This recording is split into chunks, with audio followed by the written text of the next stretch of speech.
Hey everyone, if you want to start using Glasp to highlight articles, save useful insights, and build your own knowledge library, you're in the right place.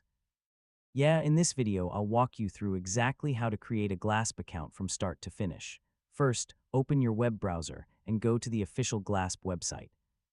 Once the homepage loads, click the Sign Up or Get Started button to begin creating your account. Now choose the sign-up method you prefer.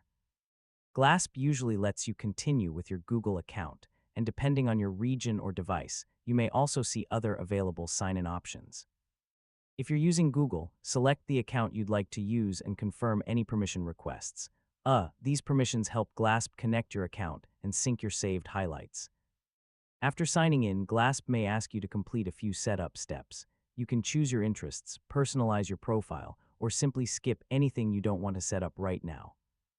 Once the setup is complete, you'll arrive at your Glasp dashboard. From here, you can install the browser extension, start highlighting web pages, save important notes, and explore content shared by other users. And that's all there is to it.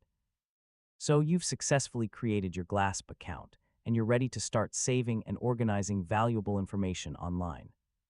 If this guide helped you, be sure to like the video and subscribe for more quick and easy tutorials.